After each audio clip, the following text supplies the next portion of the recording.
by Lynn Thompson. Ruth Fielding at Briarwood Hall, or Solving the Campus Mystery, by Alice B. Emerson. Chapter 17. Goody Two-Sticks.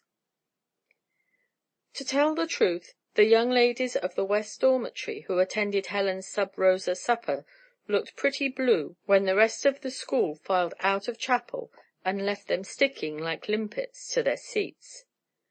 Mrs. Tellingham looked just as stern as Helen imagined she could look when she ended a whispered conference with Miss Picolet and stood before the culprits.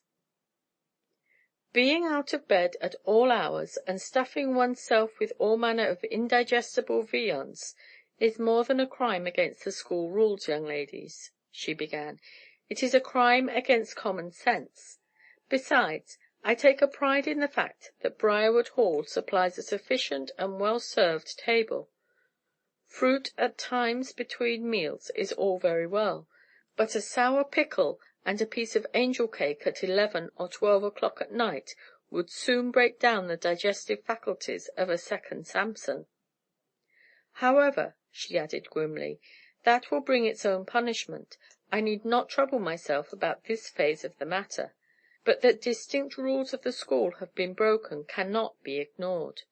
Each of you who were visitors at the study of Mrs. Fielding and Cameron last evening after hours will have one demerit to work off by extra exercises in Latin and French. Miss Cox? She spoke so sharply that the fox hopped up quickly, knowing that she was especially addressed. It is reported to me by Miss Picolet that you spoke to her in a most unladylike manner. You have 2 demerits to work off instead of 1. Mary Cox ruffled up instantly. She flounced into her seat and threw her book aside. Miss Cox, repeated the preceptress sharply, I do not like your manner. Most of these girls are younger than you, and you are their leader. I believe you are all members of the Up and Doing Club. Have a care. Let your club stand for something besides infractions of the rules, I beg. And, when you deliberately insult the teacher who has charge of your dormitory, you insult me. I suppose I'm to be given no opportunity of answering Miss Picolet's report or accusation, cried Mary Fox. I don't call it fair. Silence! Exclaimed the preceptress. You may come to me after session this afternoon. Miss Cameron may work off a full demerit, and before the Christmas holidays, for being the prime mover in this orgy I am told about, said Mrs. Tellingham bitingly.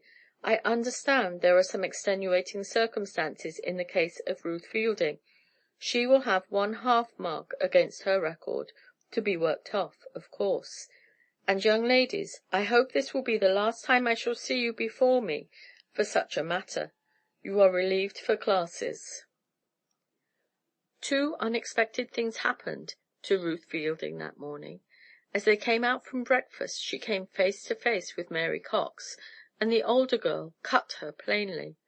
She swept by Ruth with her head in the air and without returning the latter's nod, and although Ruth did not care much about Mary Cox, the unkindness troubled her. The fox had such a strange influence over Helen.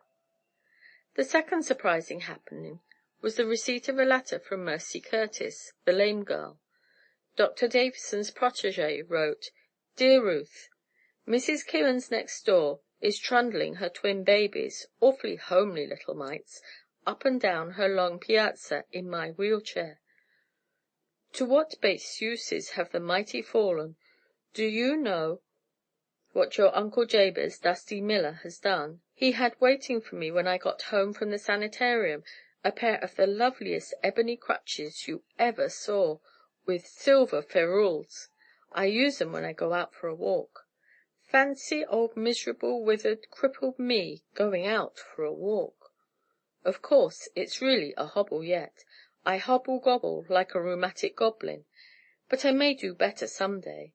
The doctors all say so.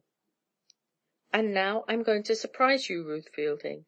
I'm coming to see you, not for a mere howdy-do, good-bye visit, but to stay at Briarwood Hall a while. Dr. Cranfew, he's the surgeon who helped me so much, is at Lumberton, and he says I can try school again. Public school he doesn't approve of for me.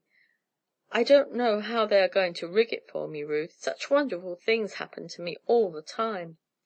But Mr. Davison says I am coming, and when he says a thing is going to happen, it happens, like me going to the Red Mill that time.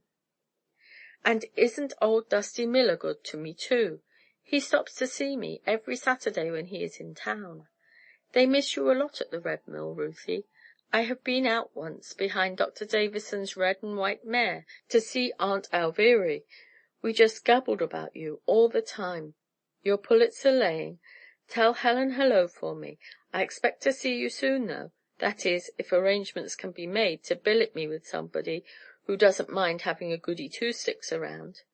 Now, good-bye, Ruthie. From your fidgety friend, Mercy Curtis. This letter delighted Ruth, and she went in search of Helen to show it to her. The chums were due at their first recitation in a few moments. Ruth found Helen talking with Mary Cox and Belle Tingley on the steps of the building in a recitation room in which Ruth and Helen were soon to recite. Ruth heard Belle say earnestly, "I believe it, too. Miss Picolet wasn't downstairs in her room at all. When she caught me, she came from upstairs, and that's how I didn't give any warning. I didn't expect her from that direction, and I was looking downstairs." "She had been warned, all right," said the Fox sharply. "It's plain enough who played the traitor. Nasty little cat." "I believe you," said Belle, "and she only got half a demerit. They favored her, of course." "But why any demerit at all, if she was a spy for Miss Picolet?" demanded Helen, in a worried tone. "Pshaw! That's all for a blind," declared the Fox. And then all three saw Ruth at the bottom of the steps. The Fox and Belle Tingley turned away without giving Ruth a second glance, and went into the building. But Helen smiled frankly on Ruth as her chum approached, and slipped an arm within her own. "What have you got there, Ruthie?" she demanded, seeing the open letter.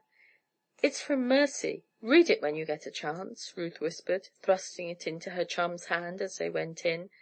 "It's just as you said. Dr. Davison is going to bring it about. Mercy Curtis is coming to Briarwood, too." Helen said nothing at all about the Fox and her roommate, but Ruth saw that the Upedes, especially those who had been caught in the French teacher's raid on Duet No. 2, whispered a good deal among themselves, and when they looked at Ruth they did not look kindly. After recitation and before dinner, several of the girls deliberately cut her, as Mary Cox had, but Helen said nothing, nor would Ruth speak first. She saw plainly that the Fox had started the cabal against her. It made Ruth feel very unhappy, but there was nothing she could do to defend herself. Chapter 17